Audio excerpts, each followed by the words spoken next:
Joining us today is Sai, with over 15 years in the game, from London's West End to Marbella's hottest spots. He's known for more than just his music. He's hosted top UK parties and played for stars like Drake, Tyga and Chris Brown. Sai isn't just a DJ, he's a connector, a vibe setter, and now an artist stepping into the world of music production. Today he shares his journey, the realities of DJ life, and what is next for him and industry. Woof.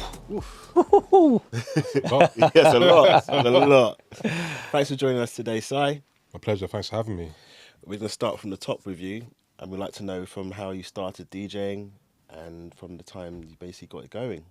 Wow, I mean, it's so long ago now. Yeah. I initially started DJing, I think when I was about 16. You know, like every guy, and it's either sports or music. So I went music, and we got a pair of turntables. Started playing at home, and it was when all the garage music was popping off. So we had a little garage crew that somehow popped off, and then we ended up like getting together and going Ibiza. Sorry, not Ibiza. Ayanapa. Yeah. For a couple of years, and after that, just kept going and discovered a love for hip hop, and then I think it was about 2 or 3 years after that, got in touch with Def Jam Records. And then I ended up being their street team DJ, and we ended up doing a load of Def Jam parties around the UK and around Europe. So yeah, that's how I kind of slipped into it, and then it was a slipstream, and I just kept going until today, 20-something years later. 20 years, Still carried on. Wow. So you actually just reached out to Rockefeller yourself? Yeah, to Def Jam at the time. Def Jam, I had friends that worked there in the office, and I just literally asked them. I said, "Can we do some parties? Can we do this? Can we do that?" And it was a nice agreement in the end. Wow. And we ended up doing work for quite a few years. That's amazing. Nice. Wow. Early hustle right there. Yeah, early, yeah. So how did you get involved in West End? How did the doors open for you then? It was a guy called T Money, actually, who gave me my first input into Money. West End. Yeah. He was a mobile winning R&B soul DJ back then. And he used to have an event. He used to do an event called Rotation at Subterranea, which puts into perspective how long ago he was doing it.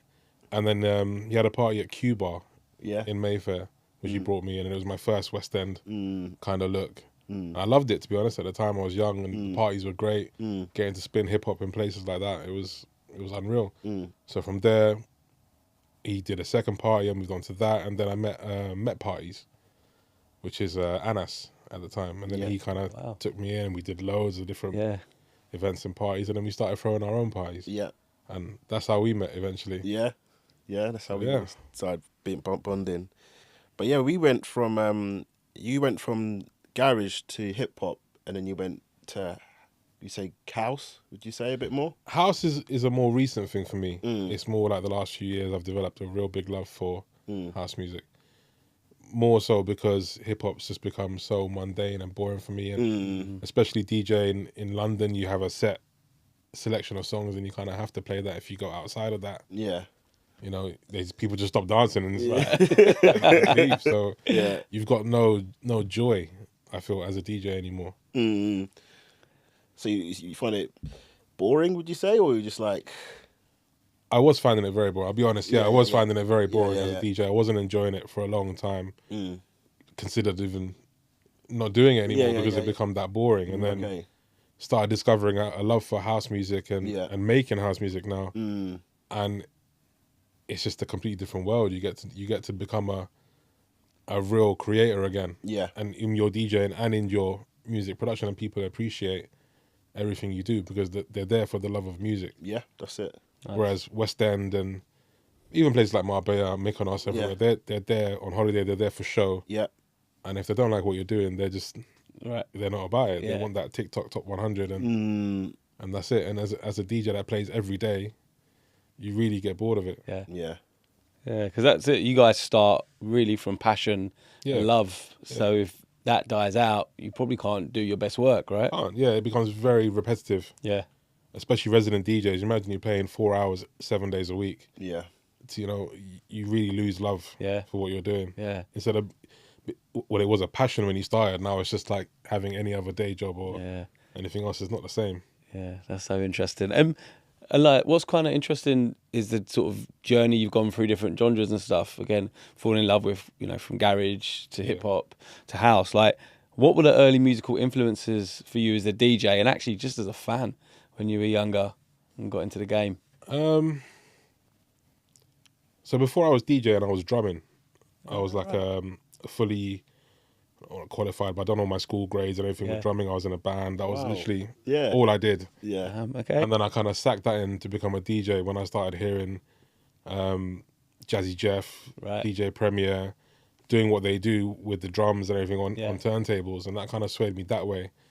And then I think I heard DJ EZ for the very first time when I was like, I must have been 18, 19, and it just blew me away. And from that moment, I was like, that's where I want to be, and that's what I want to do. Right.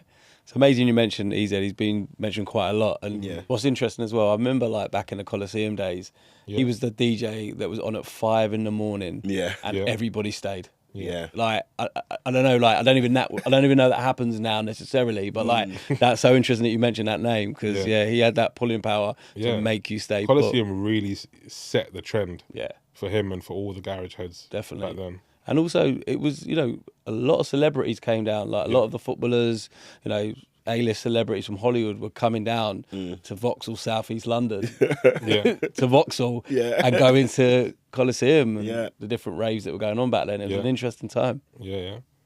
So that was like one of the moments where you were like, I can do this. I can make money. I can build a career.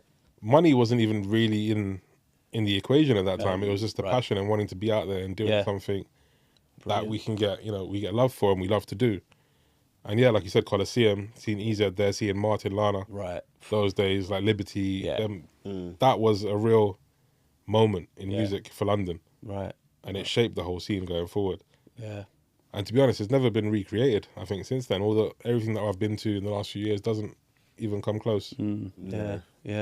And I think, like, in terms of your journey, was there kind of a moment as you're going through where, you know, because you've gone from like obviously London West End to doing parties all around the world.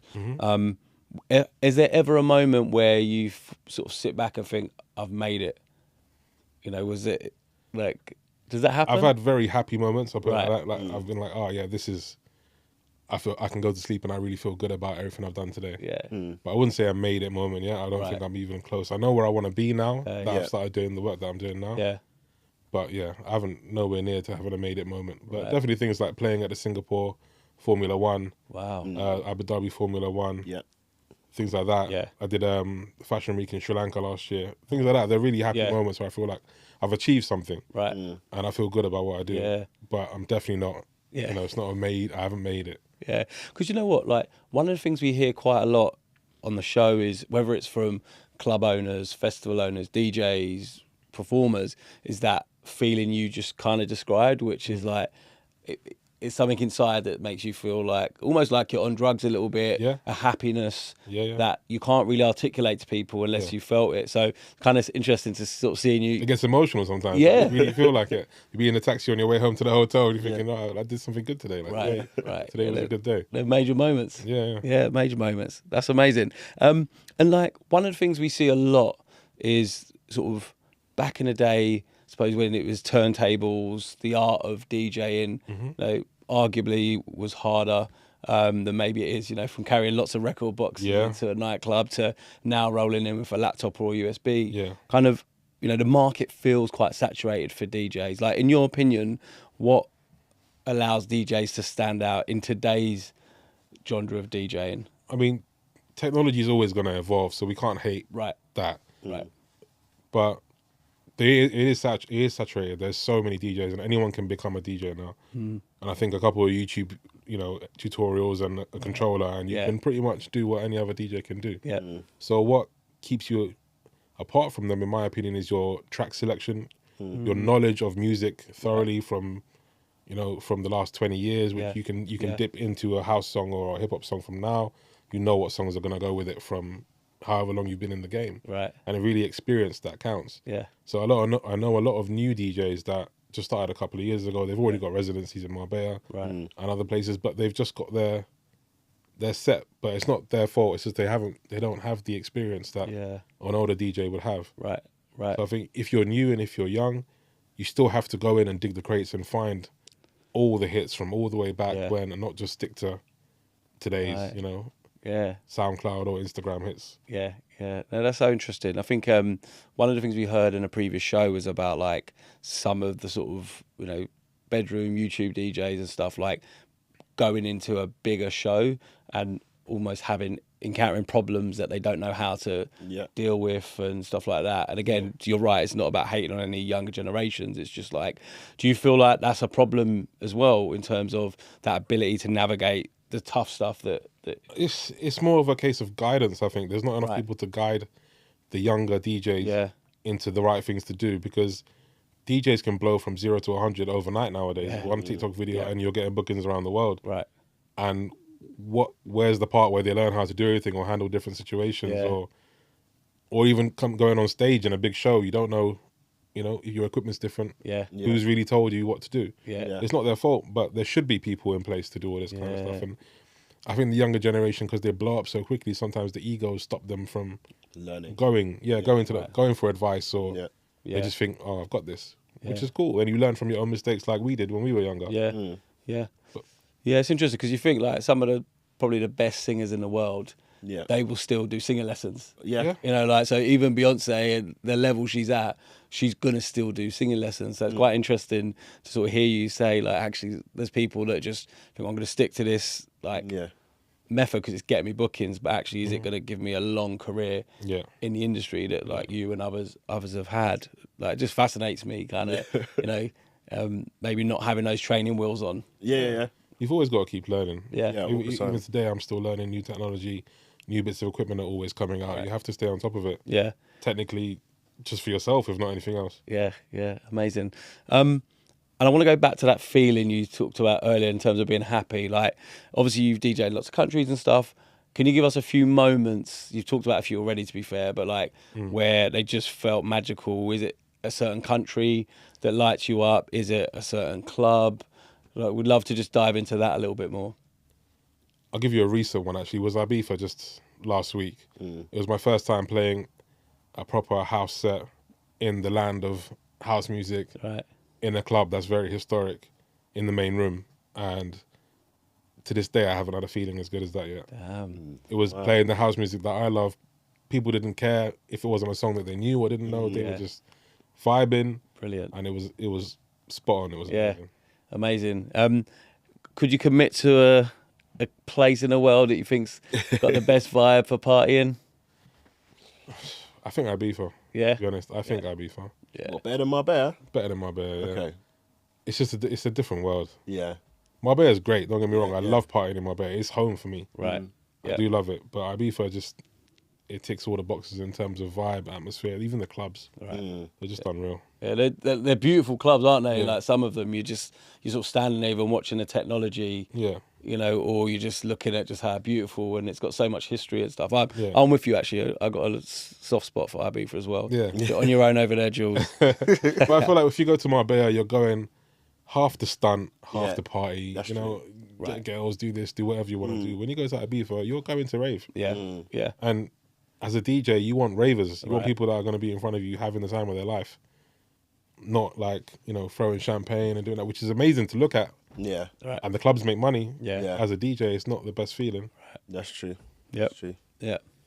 Like, the nightlife scene it can be a bit brutal sometimes. And what kind of makes a DJ successful, like, behind the scenes? What make them blow up, basically? I mean, it is brutal. It's a very cutthroat business. 1 minute you're in, 1 minute you're out, and you really probably can't do anything about it. It's happened to everyone. The ways to, I think, to keep going and to keep going up, I think it's just to stay positive.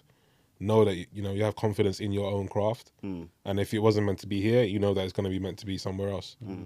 And like I said, like in London, when I left London to go to Marbella, initially it wasn't really even for music, but I fell in love with it, and I knew that London was fading for me at that time. So Marbella all of a sudden popped off for me. And it literally picked up where I left off here. And there's always going to be that other thing that is there. You just have to stay focused and remember that it's not the end of the road. That's it. And don't take anything personal. It's never I think in the industry, a lot of people take things personally, but it's not really a personal decision when someone cuts you or does this or does that. It's normally money or business so just, take it on the chin and keep moving. Yeah, that's good. And would you say, like, you mentioned you're more than just a DJ. Obviously, you do events as well, and you're working on your music production. Yeah. Tell us some more about what you're doing on the side as well. Like you said, a connector is actually a good way of putting it. So I put artists, promoters into clubs and clubs into other people that can help them. So it's kind of a bit of a consultancy that I've been doing for maybe 10 or 15 years. I've put some of the biggest artists in Marbella. Yeah. Like last year, we did 50 Cent for 2 nights. Yeah. We did Rema. We did Travis Scott. We've done insane events, but just they're not me directly doing the event, but I've plugged the right people into the right places. You're like the middleman to put it all together. Yeah. And that's what always, like, obviously I see as a DJ and so on, but I always see as like the main middleman. If you need someone to sort you out in Marbella, you call Sai. IB for Sai. That's why his number gets thrown around all around the scene, basically. And with us, is like, what would you say with events? You're moving on more to doing your own events now as well. Yeah, I mean, this summer's going to be a big year for our own events. Yeah. We've got something coming in Ibiza. We've got new events in Marbella. Really pushing to like get to the next level now and build bigger brands. Nice. Can I just take a step back for a second, just around like the connector piece? Because that's what I love about hospitality. Yeah. Generally people try and help each other out a lot of the time. Don't get me wrong, there's a lot of the snaky behaviour and stuff like that, no doubt. But actually, when you build real relationships with people, people try and help each other. Like, how does that work for you? Is it about, are you getting paid in transaction? Are you just doing it out of the goodness of your heart? Does it make you feel good? How does it feel different to the DJ piece? I'd love to just like uncover that a little bit for people. It's a bit of a rough road. There's times that I've expected to get paid, okay, and not seen a penny. Right. There's times that I wouldn't have dreamt of getting paid, and I've got an envelope. Okay. And it's just hit or miss. Yeah. Okay. But I genuinely do it because I believe it's good for the venue that I'm in. Yeah. It's good for the people around me, and that ultimately is good for me too. Exactly. And if I put these two people together, I'll get a DJ booking from Yeah. it. They'll get an artist, and these guys will make money. And it Yeah. kind of is a big circle. And if you make sure everyone's eating, then there's always going to be work for you. Definitely. Love that. And that's, I think, almost London needs a bit of that. A bit of injection into like the ecosystem, bringing big artists back in and getting people excited about, because if you look at the concert scene, the music, that's popping. Crazy. Like some of these artists are like adding on more and more shows and stuff. But like, actually, when you think about the West End nightlife, there's parts of it like Mayfair that still attracts big spenders and stuff. But like, it feels like we need to get you back into London doing more of that as well. I'd love to be back in London. Yeah. They said in London just don't have the venues anymore. They don't, and it's Right. It's getting smaller. The clubs are getting smaller and smaller, and they want to make it more and more VIP. And I don't think those clubs can get the artists anymore. And if you were, then they wouldn't even make the money. Right. No. Okay. And don't forget, artist fees are going up and up and up Yeah. as the years go on. It's just, I don't think it's feasible. I think that's why there's more concerts in the UK now. Yeah. Okay. Because the concert fees don't match the after party fees. Concert fees used to be, I don't know, like 20, 30 or something. And then artists after party would be about 2 or 3 grand. You're like, okay, cool, I'll take the after party. Right. But now the after party is 30, 40 grand and the concert's now 90 grand. Yeah. So that's why If you're lucky, if you're lucky. So everyone's like, all right, let's scrap the after Yeah. party. Okay. The business model doesn't make sense essentially. No. Unless you're a venue opening up and you're brand new, you want to get some hype to you. Yeah. It makes sense to do Okay. it, but I don't know. But from looking at it, from like, what was your favourite time in the West End? Obviously, when you broke into it, I feel like you were in and out of clubs all the time. Like, what was your favourite moment, you'd say? My favourite moments in West End pretty much all happened at Anaya, I would say. Okay. Because there's some very, very high moments, I think, from being there. Before that, it was just like a roller coaster. Yeah. It was all new. We were just out every night, 7 nights a week. Yeah. And then Anaya come around, and I think I did a party. I was the first person to have Drake Yeah. come in the UK to a club. Yeah. Ended up DJing with Future the Prince. That's correct. Like out of nowhere, just on a day, we had a call and we were like, "Oh, let's do this party tonight," Yeah. and it was crazy. Brilliant. And that's just one of, I think, a million things that might have happened at Anaya. Yeah. Well, you did all the after parties there, didn't you? Yeah. That's wicked. And what would you say was like the biggest name you've played for in your nightlife career? I I mean, in my opinion, I would say 50 Cent is probably the biggest that I've played for. Wow. But I think in reality, Drake is probably... Well, you played and he was hosting in front of you. Yeah. I mean, there's a lot. We've done Chris Brown as well. Yeah. That was a crazy one. But yeah, there's a few. I mean, it depends on your opinion of who you think is the greatest. Have you ever sort of played and like seen somebody random partying hard to like, you know, what you do and what you mix? Yeah, what do you mean, like a celebrity? Yeah, kind of. Yeah, there's always a lot of footballers around. Ah, right, yeah. But the thing is with me, I'm not clued up as to who's who, and I probably wouldn't recognise a footballer if they were there. But that was one time I was playing and Holland. Holland, yeah. Because he's pretty much living in Marbella now, I think. And yeah, he was there going crazy.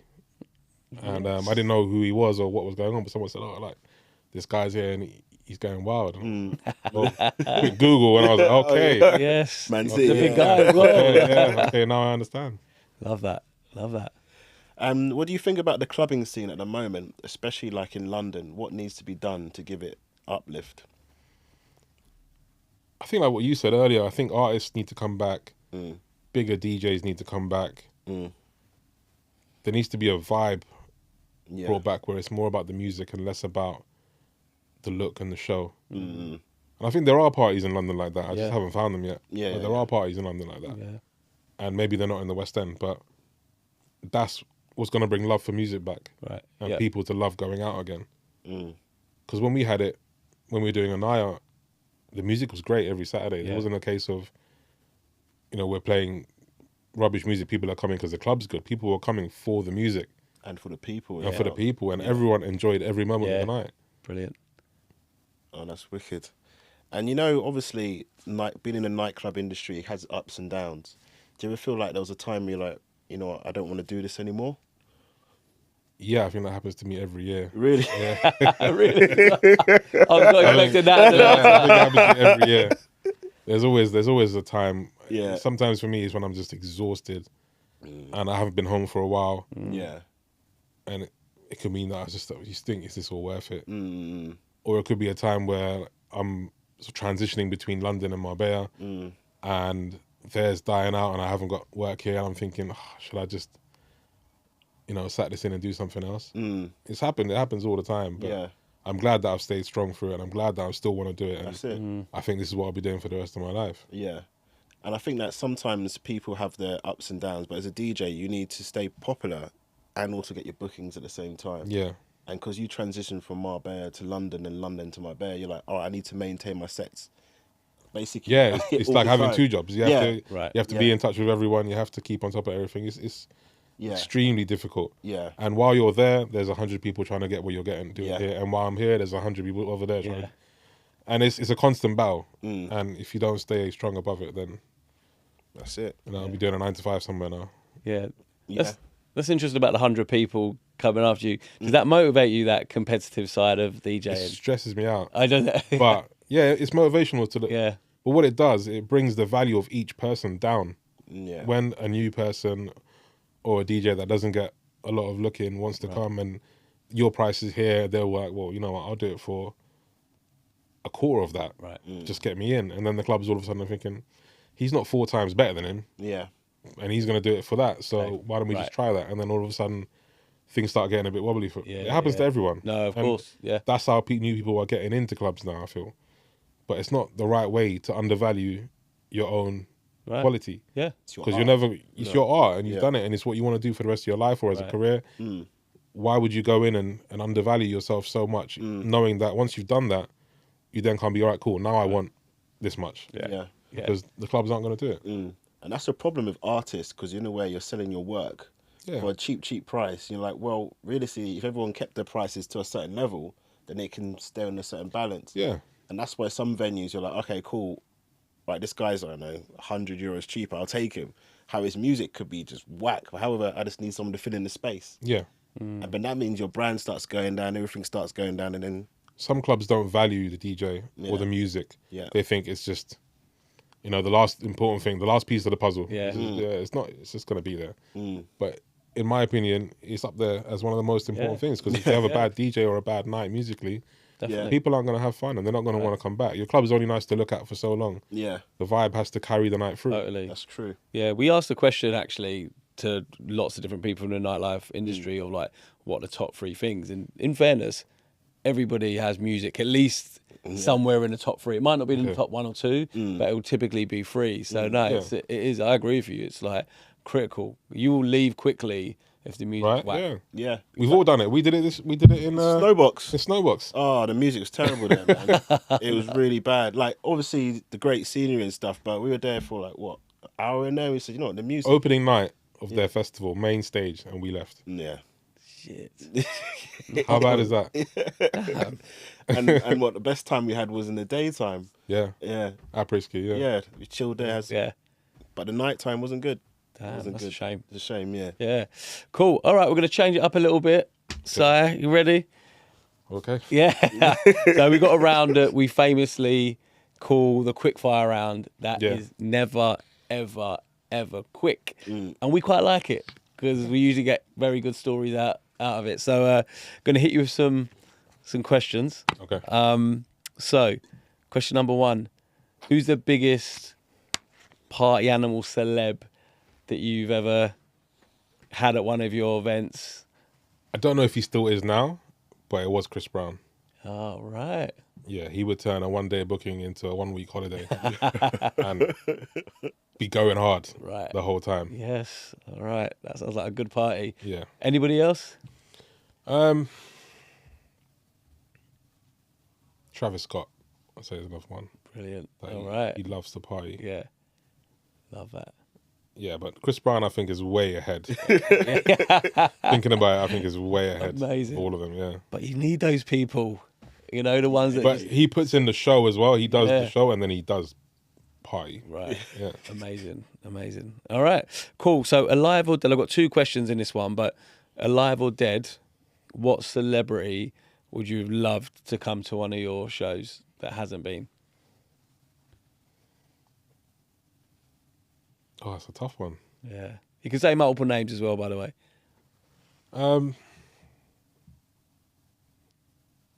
There's a couple of different ones, to be honest. I think musically, I would have loved to have Michael Jackson. Yes. Just to appreciate it and to be able to play his music with him there. See him on the dance floor. That would be something unreal. And I think Pop Smoke. Yeah? Oh, that would have been good. Because his career was so short, Yeah. but his songs will ring out forever. Right. And they still destroy the dance floor to this day.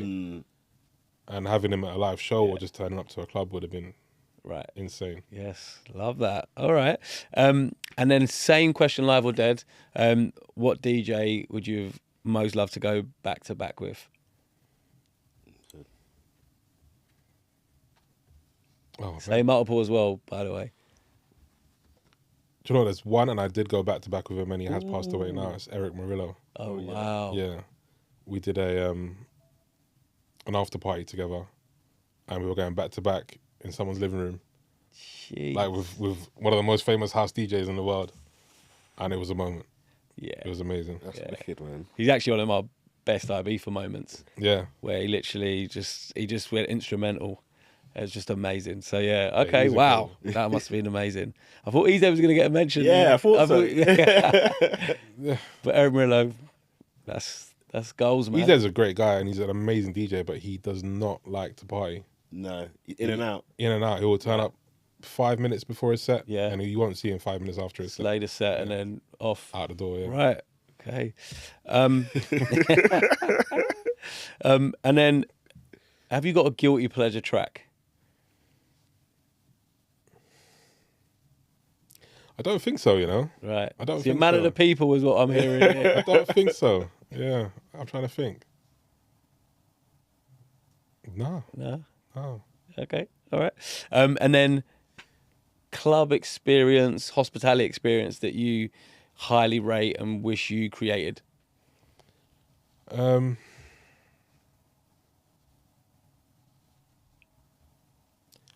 would have to go with something like High. Right, Ibiza. Yeah. I think their VIP team is unreal. Right. the experience of going from start to finish with them. Obviously, you have to have the right table, spend a lot of money with them, but it is incredible. Apart from them, I think any of the Formula One parties, they really know how to look after you from start to finish. Really? The events are incredible. Yeah, yeah. Brilliant. Love that. All right, you survived quickfire. Good. Nailed it. All right, so gonna keep on the fun track, but obviously one of the things we know about nightlife and hospitality, there's always a lot of unexpected, crazy things that are kind of stressful, frustrating at the time, but obviously when you step back, they put a smile on people's face and laugh, and it's probably one of the questions that gets a lot of people laughing. So, like, talk to us about some wild moments, some crazy stuff that's gone down. Oh. Do you know what? My memory as I'm getting older, it's not its best. The craziest that I can remember right now probably is Chris Brown again, where he was so gone, I'll put it like that. Right. That he did his whole performance sitting down on the stage, on the edge of the stage. And that was in Marbella quite a long time ago. And then continued to party for about 3 days after that. Was he meant to fly back home at any time? Or? He was meant to fly back after the show. And there was like, I think he came with 10 or 12 of his mates, and they just all stayed. You might as well. And yeah, I don't even think they were talking. I think the promoter actually got them to go home eventually because he was footing the bill for everything. Oh, okay. Ouch. Oh, shit. Amazing. And talk about your type of night out. Like, we know people in hospitality know how to have a good time, and it's one of the reasons people get into it. But, like, what does a Psy night out look like? Where are you? Who you with? Come on, man, incriminate yourself a little bit here, bro. Man, do you know what? I'm quite straight with those things. But I'll tell you what, there's a place called Playa Padre in Marbella, and when I'm in Marbella, I just can't miss it. Every Sunday, it's like church. That's the place to be. That is the best music, the best vibe. Brilliant. And it goes off every single Sunday. I think I've taken you there before once. That was wicked, It's unreal. Wow. Yeah. Hey. Then any country I've been to, anywhere I've gone, there's nothing that competes with it yet. Damn, that's a shout. It's the venue. It looks like a church in a way. It's It's on the beach. It's on the beach, crazy. It's crazy. Amazing. All right. When we going, boys? So just another one from me, just around like that brand building exercise. Because the one thing about being a DJ, especially today, it is about, you are a brand, you know, and like, how did you transition from London? You said it was sort of dying a little bit in London and then it popped off in Marbella.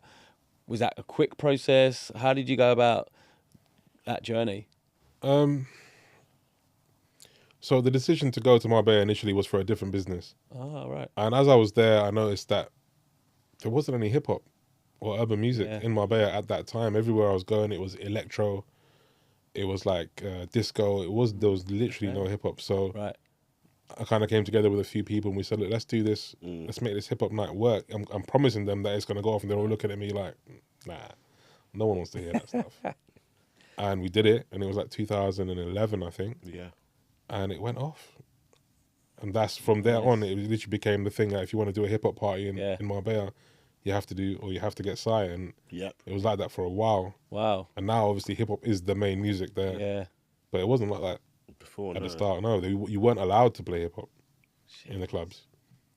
So damn. It was around 2012. We did something in Marbella. Yeah. Us in there. Yeah. And we were at like, Sisu. Yeah, Sisu. Yeah.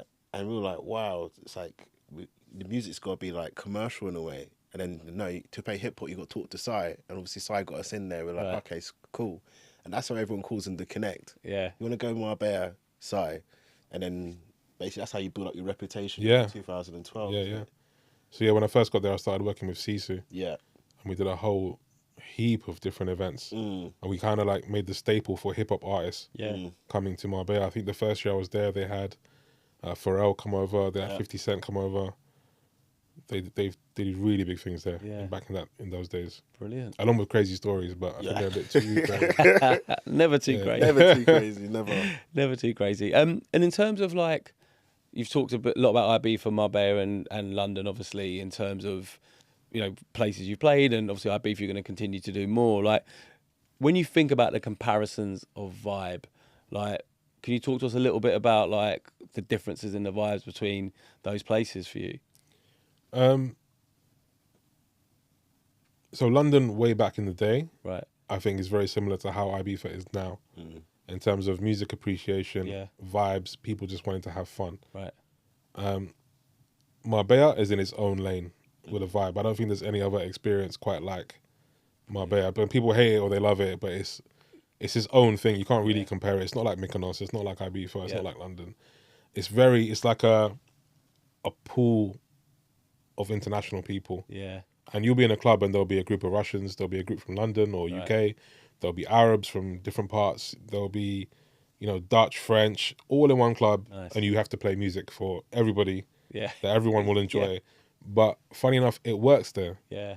And everyone enjoys everyone's music and everyone knows the biggest songs of everyone's kind of, I can play a big Arabic song and then play a big French song and then play like a Afrobeat song. And people will love it. And it works. It works over there. But people are so used to mixing communities there. Yeah. Whereas in London, I feel like if I was playing in West End and, I was playing, say, for example, at Cirque and I played an Arabic song and then I played, something, people would just look at me like, oh, what are you doing? Yeah. I'm assuming. Yeah, I'm assuming. You haven't tried it yet? I haven't tried it yet. Yeah. But in Marbella, it's daily. Yeah. That's my daily routine playing in Olivia Valera and clubs like that. You have to cater to all the different communities in the club. Yeah. And they're all spending a lot of money, so you have no choice. Right, exactly. Yeah.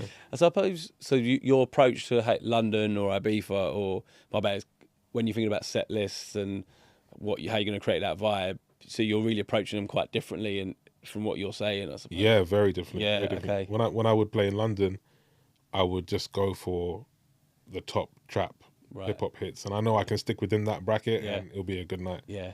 Whereas in Marbella, I'm googling like Shazam top hits in that country and this country, just making sure there's not a banger that I don't have, or even going through other DJs set lists and just making sure there's nothing new that I've missed, and trying to keep up to date with it. Guaranteed every night in Marbella you have a request of a song from a different country that you have no idea. Right. You write it in your phone, go home, download it, and it's there for the next day. Damn. So there's so much research that actually goes into the job as well, when especially when you're going international. Yeah. And lucky if you have a good circle of friends as DJs as well. People always send each other new music. Oh, this is popping off, why didn't you play this? And vice versa. Amazing. Can I ask you a little bit about like countries that you want to play in it maybe you haven't played in, or also on top of that, like any sort of countries that our listeners should be thinking about going to? Ghana, for example, I know's popping off big time at the moment, but like we'd love to get your sort of vision into the future a bit here. You actually brought that back into my memory. Ghana. Yeah, I used to go Ghana and Nigeria every year at Christmas. Yeah. From like 2008 until like 2012, maybe, or 13. And it was incredible. Yeah. And now it's probably the most popping destination for UK people in that in the Christmas period. Yeah. But I did like the Ghana Rocks Awards with Deneo. Oh, nice. And he performed there a few times and I was DJing for him. Right, brilliant. And we've done a lot of shows around Africa. Yeah. And it was always an amazing night. Yeah. Yeah, because you know what? We had the R&B Slow Jams boys in, and they said something really interesting for me, but they said, like, even if our show dies in London, we're still popping in Berlin or Amsterdam or whatever. And I think it's easy to get kind of focused just on the London scene sometimes, but actually it's a big world. We're in a global economy now. Like, so kind of hearing people like you as sort of in the scene, in the music scene, hanging with lots of international people, it's kind of good for our listeners to sort of think about where their next spot is to go, you know, on their boys or their girls' holiday or whatever. Yeah, Ghana is definitely a great shout for anyone that wants to go and have a good time. Really? Yeah. Nice. Really nice. The thing is about Ghana, like, people still rave till 8 a.m. Yeah. You know, like, they stay out. Yeah, they stay out in the clubs till 8, and then you go to the villas. Right, after, that's it. So the party keeps on going. Whereas that was a UK London scene, you know, years ago. Like talking about EZ doing the 5 a.m. slot. Yeah, you know. So and I think, you know, life cycles, ain't it? So hopefully it'll come back. Marbella the routine used to have dinner at 9:30 or 10 p.m. Right. The bars open at 11. The clubs didn't used to open their doors until 3 a.m. Wow. And used to go till 7. That was the routine, the Spanish routine. And since COVID, bars and clubs are the same timings now. Everyone's home by 4. Yeah. And there's no more 7 a.m.s. It's rare to get a night that goes on till that late. Yeah, it's so interesting. It's a bit like the US. Yeah. Like you go to Vegas, and obviously it goes on till it goes on. And then you go to LA, and it's like 2 a.m. finishes, done, and you're yeah. like, you know, Where'd you go after?